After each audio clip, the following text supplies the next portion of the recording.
Hi, everybody. I'm Dr. Sharon Saline, and I'm so glad to welcome you to our Friday Facebook Live.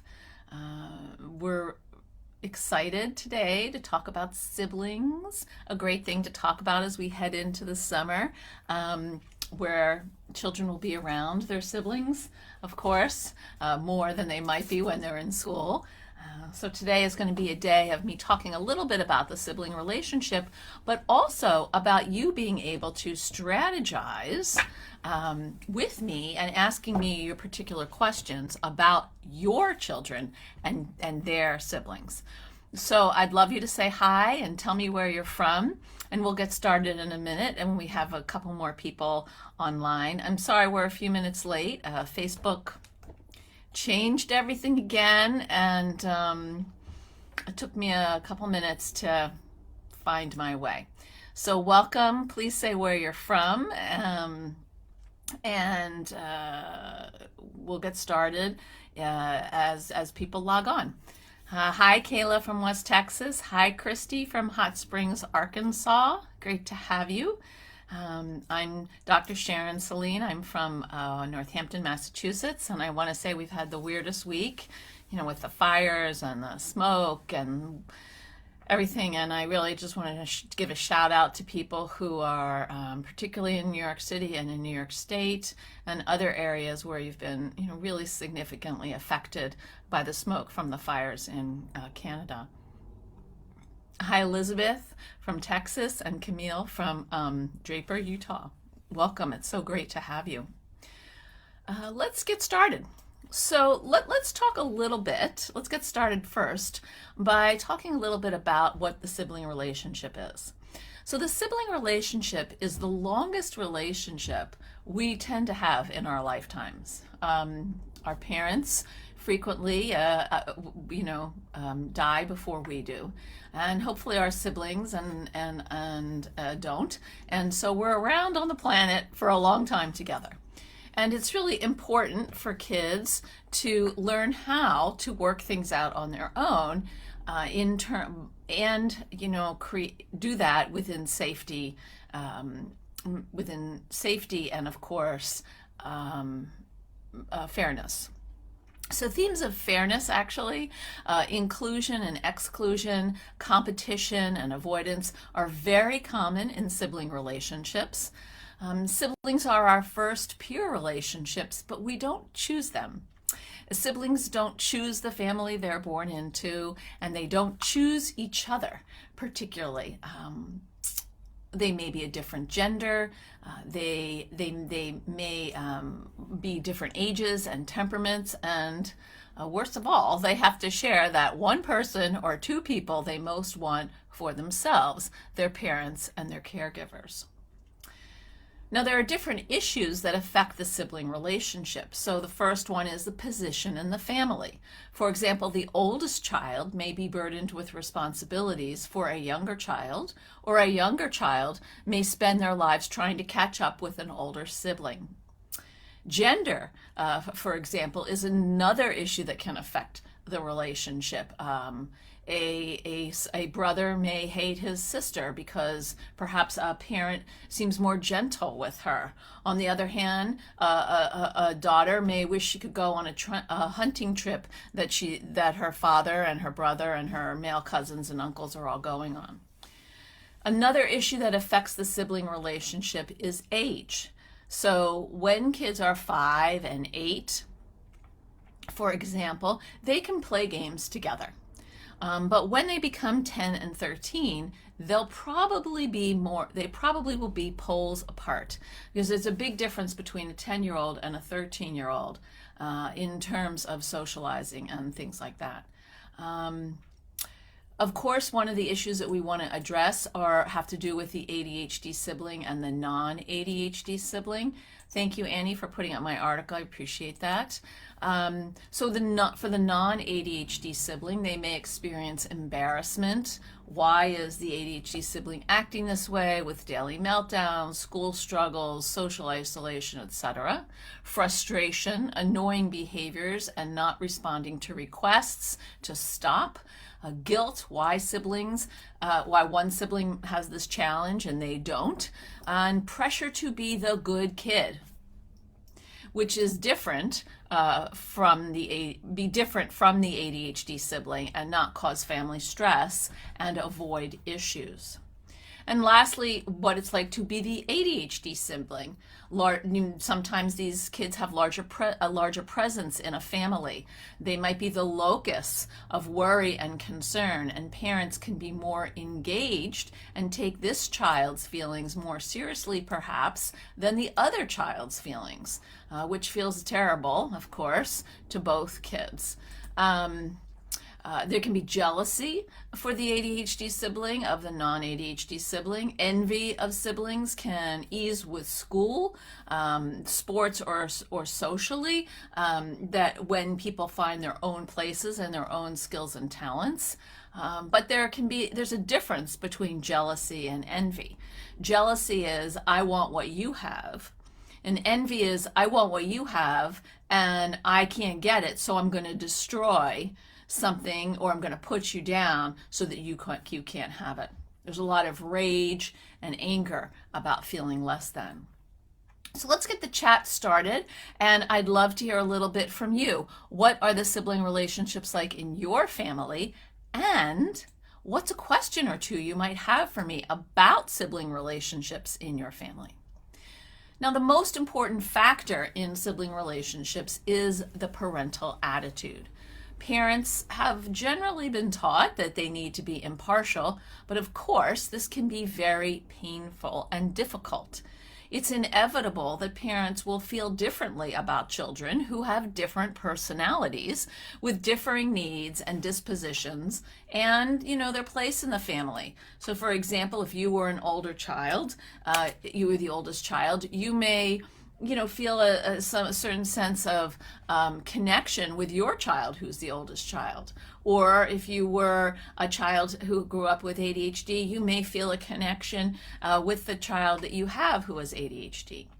So studies, however, have confirmed that when parents stay out of children's fights, children indeed fight less.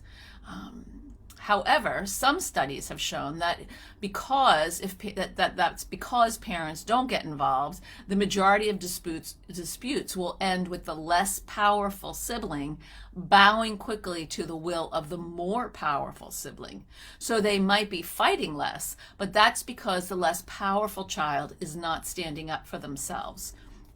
So parent non-intervention can encourage bullying and sometimes meanness, which is what we don't want either. And children understand, if a parent is not intervening, they might think about it as an implicit endorsement of their behavior, which of course can lead to more aggressive conflict. So we're getting a few comments in the chat. Let's check it out. Heather, both of mine have ADHD and feed off each other. That can also happen. Letty, I have 2 ADHD kids, boy and a girl. They don't stop bickering and fighting all day, every day. That sounds exhausting. Rachel, one neurodiverse, the other one borderline, but very different temperaments. One boy, one girl. Also, they are half siblings, which affects it too. Lorena, I cannot stay away. They'll kill each other. Right, so we have to be able to set some guidelines in the family about what behavior is okay and what behavior is not okay, and how you are going to manage that. When is the time when you get called in? Because part of what's happening is that, yes, we want to be called in so they don't kill each other, or they're overly wild, or they're basically a tornado through your house. On the other hand, we want to teach them how to resolve things on their own. And for kids with ADHD whose executive functioning skills mature up to 3 years more slowly than kids who don't have it. This can be harder because they lack the executive functioning tools for impulse control and emotional control. And siblings know how to push your buttons like nobody's business. So for any of you who are out there who have a sibling, I know that my sibling can see this invisible red button on my chest and he'll just go like this sometimes. And it's difficult. They just really know how to get you, however old we are. So parental intervention. So when the parent decides who's right and tells the children how to resolve their issues, this increases sibling rivalry. That approach always worsens the feelings of competition between siblings when one child wins the argument because of parental intervention. And make no mistake, both children do see the parent siding with the one child as winning. Okay? The losing child becomes resentful and more likely to initiate another fight out of either revenge or a desire to settle the score. Rachel says constant bickering, so much rivalry and one-upmanship, exhausting. Heather says most of the time they get along. We use the cleanup method when they don't. Also, when they don't get along, it's wild. Heather, would you describe what the cleanup method is, please, for all of us? Thank you. Now, sibling relationships are kind of the crucible of sociability skills, the place where people start to notice the effect of their words and actions on another people. Now, I'd like to know from you what you do when your children are not getting along. Do you have a family meeting where you lay out what the house rules are and then, come back to those house rules in the middle of an event? Are you practicing my STAR method? Stop, think, act, recover. Do you allow children to make amends? And if so, how do they make amends between each other? So I'd love to have a little bit more of a conversation. Can you let me know what you do when your kids are arguing and how effective is it? What do you do and how effective is it? So put that up in the chat so we can have a conversation. It's from the ADHD Dude, my dear friend Ryan Wexelblatt. And Ryan, if you're watching, here's a shout out to you. They have to do something nice for one another to make it up. Everybody calms down. Okay, that is interesting, very interesting. It's called the cleanup method. All right. Let's see, Lynn says, I am a twin with a sister. She is the perfect one and never got in trouble. And I was the one that was last to act and got caught. I'm so sorry about that. One of the things that happens a lot of times in families, particularly in families where there's one neurotypical child and one neurodivergent child, is kind of splitting.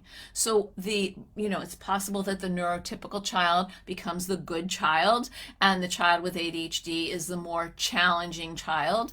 And both of those roles can be very rigid. And the problem with rigid roles in families is it doesn't allow people to develop flexibility. We want to have everybody sometimes be the good child and the challenging child. I prefer cooperative to good, so I'm just saying I'm going to use that from now on. So we want to be able to have kids have moments where they are cooperating and they're doing what they need to be doing, yay, and sometimes where they're not. So because we want balance, right? We want kids to develop a sense of balance within themselves in how they see the world. So I'm still looking for some comments about what is how you respond to sibling challenges in your family and how effective is it? So, in terms of what Ryan talks about in the cleanup method, I think about this as making amends. So in my stop, think, act, and recover, one of the challenges, one of the steps of that is we think about, well, what would we like to have done in this situation instead of what we did? And then what is the next right action?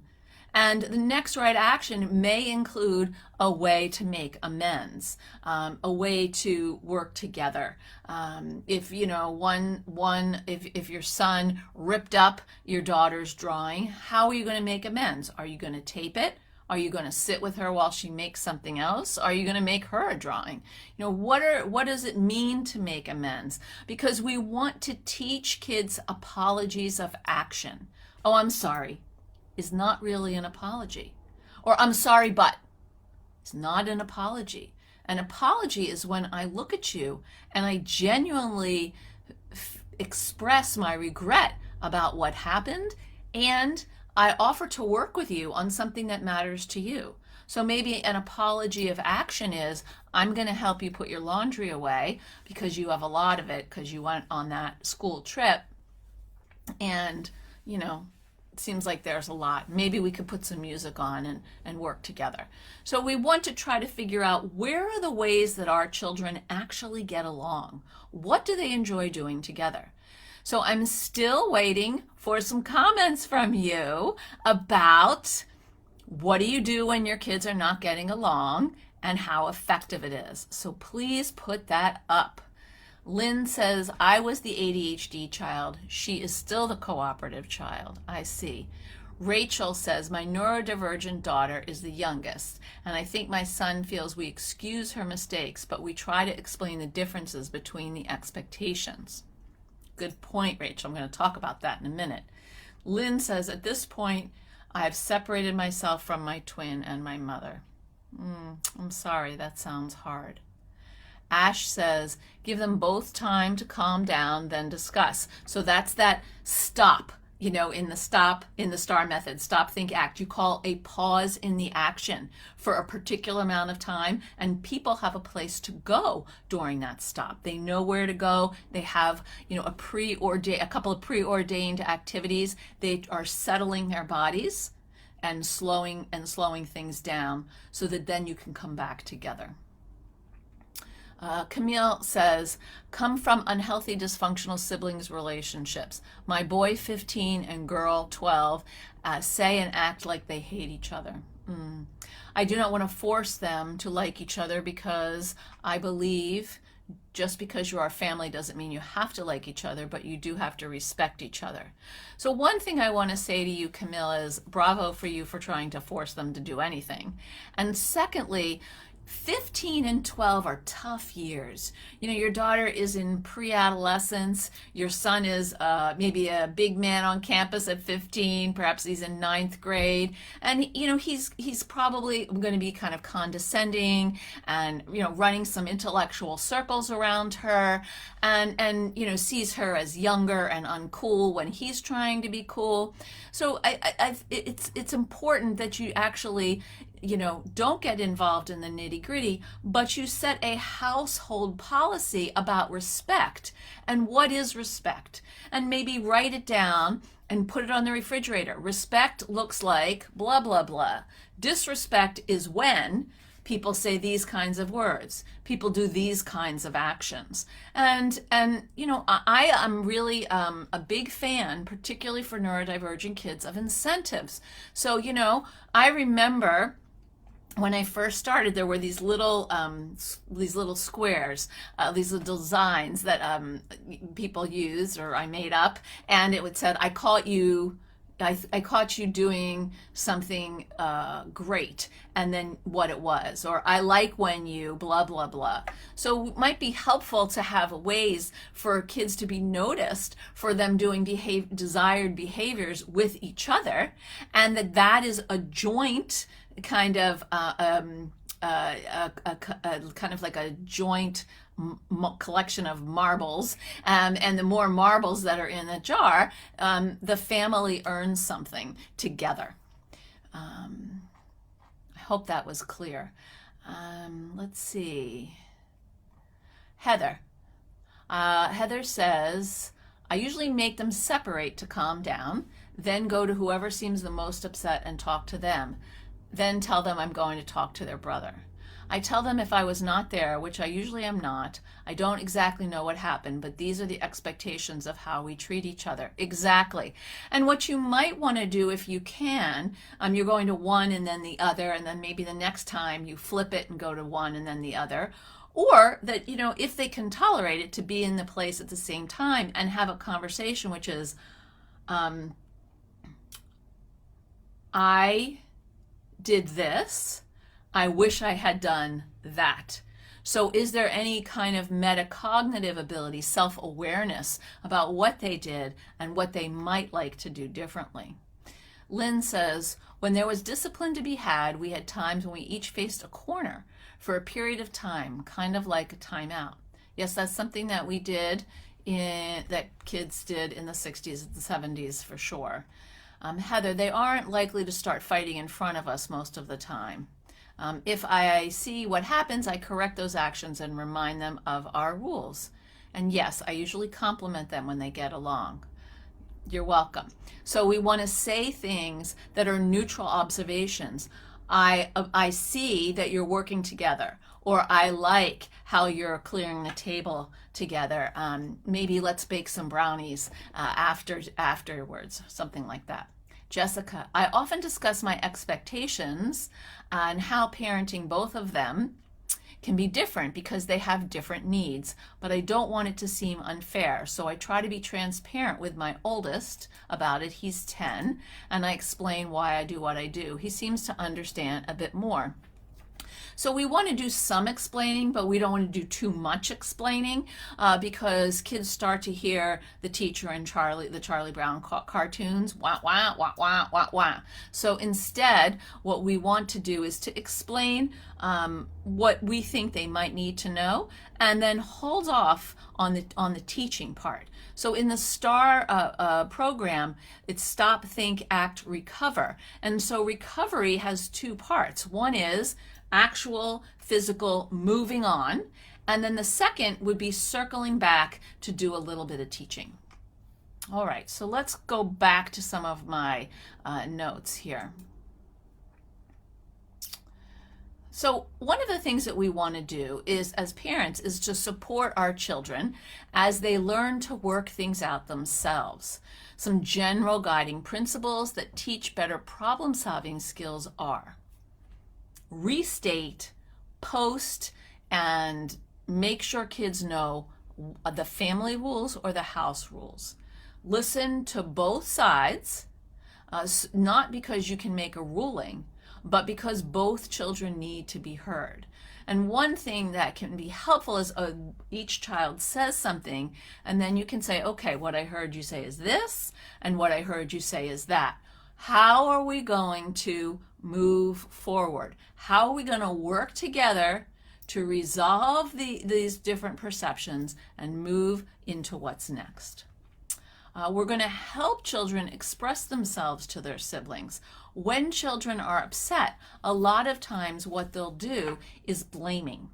You did this, I feel that you, etc., which activates the other child and starts the whole cycle of overreacting all over again, or that sort of volcanic explosion. So we want to help them express themselves to each other using I statements. I feel bad when you. I feel sad when you. I feel angry when I notice something, okay? Then we want to express confidence in our children, that we believe that they can solve the problems by learning how to listen to each other and meet the needs of their siblings, okay? You don't have to be good friends, but you need to treat each other with respect as human beings. And so instead of us solving the problem for them, which basically demonstrates that we don't believe that they can do it themselves, what we're going to do instead is come to the table saying, I believe that you guys can solve this problem on your own. And my job here is the mediator. I'm not going to come up with a solution. I want to listen, and I want to help you work together to come up with a solution. So your goal is to help each child express their emotions so they feel heard and they hear each other. And this goes back to basic reflective listening. What I heard you say is X. Did I get that right? Move on. What I heard you say is X. Did I get that right? Yes. Great. No, it was this. Then he repeats it, say it again. What I heard you say is this. Did I get that right? Yes. And after about, yes, sort of, yes, we're moving on. No, we're not moving on. And then we're repeating it and the answer is yes. Then the conversation would then shift into, I heard this. You will say, I heard you say this, and I heard you say this. How do you think we can resolve these differences? How can we negotiate a compromise? And a compromise is a great thing to teach children and siblings in particular, because a good compromise means nobody's happy. Everybody's had to give up a little something, and that means you're on the right track. So your goal is to help each of your kids express their emotions so they feel heard, so they hear each other. You're also building their reflective capacity and judgment as you help them review what happened. Your second goal, or maybe it's your other goal, another goal, is to help your kids learn how to soothe themselves. So when children are activated or on high alert, they can shut down, they can lash out, they may not know exactly how to slow themselves down. And so we want to talk about this not in the moment of an explosion. In a calmer moment, we're going to say, what helps you slow down or settle down? I would really encourage you not to use the word calm down. Many people don't like hearing that they should calm down. I certainly don't like hearing it. And a lot of kids with ADHD actually hate it because it feels like a power differential. You need to calm down. I'm like, okay, how about let's all try to slow things down? Can we do that? Stupid Dr. Sharon alternate nostril breathing, or that triangle breathing that she does, in for 4, hold for 4, out for 6, pause. We want to do something together to slow things down. And one of your kids might say, I don't want to do that. I want to go to my room and listen to music. And you said that I can have 10 minutes. So come get me after 10 minutes. Or, will you come get me? And one of them might say, I don't want to do that. I want to play with the cat. And sometimes when your kids are not getting along, they each may want attention from you. How are you going to navigate that? So Jessica says, my youngest will sometimes shut down and not talk at that point. So when kids shut down, what they're showing us is they're overwhelmed. They don't have the capacity to navigate anything anymore. So we want to give them some time and space to recalibrate, but we have to figure out what that is in a moment where they're not shut down. And because we're talking about neurodivergent kids, we want to post the option somewhere on their bedroom door, on the kitchen, in the kitchen, on the bulletin board, or on the refrigerator. What are 3 things that you can do when you feel overwhelmed or angry, instead of blah, blah, blah, blah, blah. Okay? So, I would like to know, what ways have you been able to intervene that have been successful? Jessica says, I often discuss my expectations and how parenting both of them can be different because they have some different needs, but I don't want it to seem unfair, so I try to be transparent. Right, I'm sorry, I read that twice. I am so sorry. So you're a little more transparent. And we want to also understand that different kids of different ages have different needs. So, younger children may feel like things aren't fair, that older children get certain privileges, but, a 15-year-old has the capacity to do things that perhaps a 12-year-old does not. And the 12-year-old will earn those privileges when they themselves arrive at being 12. So what are some ways that you should intervene? First, settle yourself. How are you going to settle yourself and stay as neutral as possible? If it's clear to you that one child went off and whacked the other child, you can be upset and you can separate them, but losing your temper at the one who whacked the one who whacked the other child is only looking at part of the dynamic, because we don't know what went on before that whacking or tumbling of the tower or whatever it was. So we have to stay with a curious, open mind. We ourselves need to be settled. So we may need to, go in the bathroom and wash our hands, or get a drink of water, or open the window and breathe the fresh air. Something that's going to help us slow down so that we can really be fully present for everyone. Describe the problem that you see with empathy, without blame or judgment. What I hear is, what I saw was, I'm curious about X, okay? What I hear, what I saw, what I'm curious about. Set limits on what you consider to be mean behavior by restating family rules about kindness and using predetermined boundaries and consequences, logical consequences and natural consequences. So what are those consequences? We know that punishment doesn't teach any skills. So punishing a child in front of the other child, even if that child did something that was egregious, only serves to activate a sense of unfairness and superiority. Instead, we really do want to take the perspective that it does take two to tango. And while one child who perhaps has ADHD might be more reactive, have trouble with impulse control or emotional control, there's some dynamic between them that is setting that person off. And there's some way in which the other child might be provoking on purpose. So we really want to investigate. We want to coach each child to express their feelings and their needs without attacking the other. What I need right now is to take a shower, so you need to get out of the bathroom. Okay, that may or may not work. So in that situation, it would be reasonable for a child to come to you and say, Mom, he's been in the shower for 15 minutes and I have to take a shower and get in bed by 8:30 because that's what we agreed on and I can't get in there. So that's something that you want to help talk about, because your younger child may need to say to the child in the shower, hey, you know what? I've asked and he's not getting out. And so at that point, it would be reasonable to go in and say, your sister tells me that she's asked you a couple times to get out of the shower. Can you wrap up within 5 minutes, please? That's different than taking someone's side. You might also want to say, I've noticed that you've been in the shower for a long time.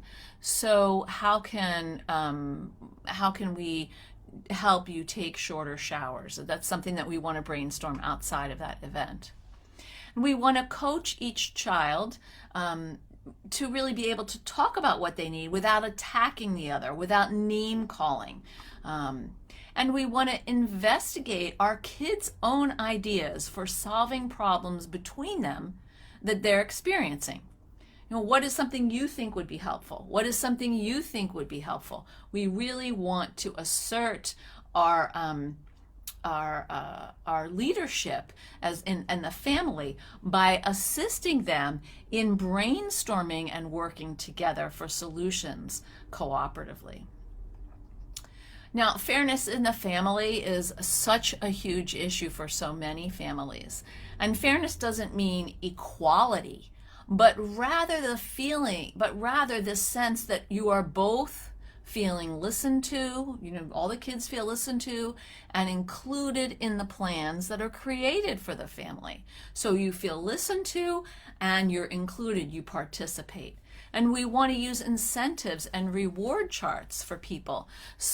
But the expectations can differ between your kids according to age and ability. So you might expect an older child to do Y, and you might expect a younger child to do X, but there's still a chore chart.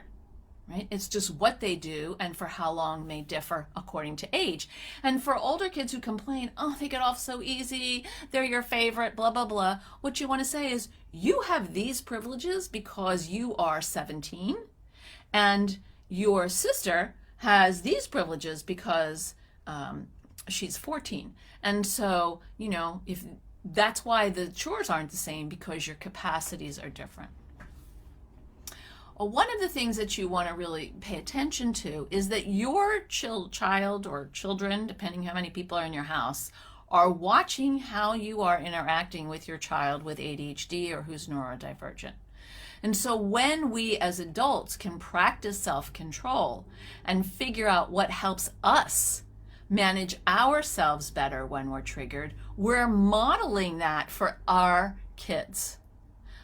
When we can use humor, when we can zoom out to gain better perspective, when we can practice compassion and say, I see that it's hard for you to sit down and do your homework. I understand that math is tough for you.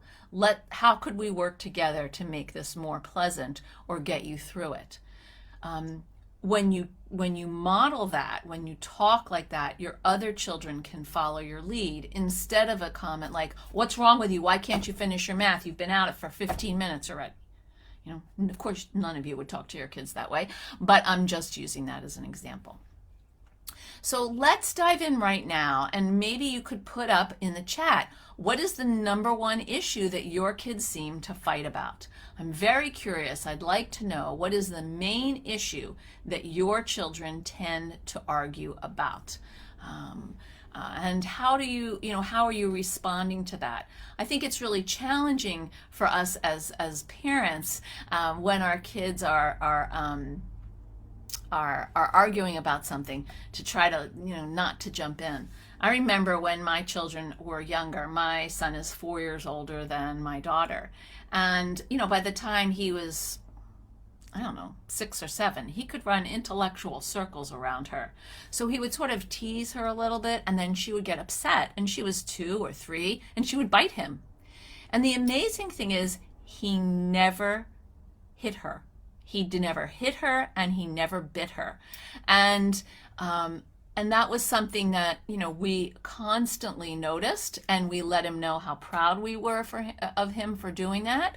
And we had to point out to him what he was saying, how what he was saying was triggering for her, and what he could say instead. So Heather says, video games is something that they argue about. Teasing is something that they argue about. So, and there's a difference we know between teasing and taunting. Teasing is light-natured. There's good spirits about it, and taunting is, words that are used with the designed intent to hurt another person. And siblings do tease each other because they are in this kind of dynamic to figure out, like, well, where do I stand? What's the one-upmanship? How much attention are you getting versus what I'm getting? And this is something that they're practicing with each other that they then will take out into the world. Camille says they just jab at each other all the time until one explodes, and then it unravels like an onion with the he said, she said, not consistent. Right, so when you're in a situation where your kids are, he said this and she said that and blah, blah, blah, your response needs to be, I'm not interested in he said and she said. I'm interested in what you plan to do to fix this issue. How are you going to work together? Because we don't have a video camera here that's recording our behavior 24/7, and the way it works is there's something that you said, and there's something that you said, and then there's the truth in between. And I can't determine what that is, and neither can you. So instead, we want to look at this exchange together and figure out how are we going to move forward. What needs to happen, and to really actively teach our kids about, how to give a genuine apology, and what to do when they're frustrated that someone isn't acknowledging what they did. because it's very frustrating if you think you're 100% right, and I'm sure some of you have been in situations with siblings, parents, partners, friends, where you're 100% sure you're correct, and the other person is 100% sure they're correct. So you're not necessarily ever going to agree, but how can you move forward from a place where you acknowledge the other person's position and you validate that you don't agree? It's okay to agree to disagree. Zari says, my kids are 6 years apart. They bicker and argue all of the time. It seems my oldest, that has ADHD and is very impulsive, blurts out not so nice things and sometimes will get physical with his younger brother and doesn't realize his strength. This is a challenge when your kids are that far apart, because your older child is quite a bit physically bigger. And so I would encourage you to set some house rules about physicality, because he doesn't realize his strength yet. His metacognition, his self-awareness hasn't caught up to his size. And so in those situations, you may be called upon to, stop the action and then regroup. And in situations like this where one child isn't aware of how they're physically hurting another, I think a great intervention is that the child who was the aggressor does something nice for the other child, does something for them that they may or may not be able to do on their own, or they might need some help with. And this is where we get into those apologies of action. So I'm going to take a few more questions because it's time for us to stop. Does anyone have any other situation in their families that they would like to share about siblings? I do have a gift for you. Here it is.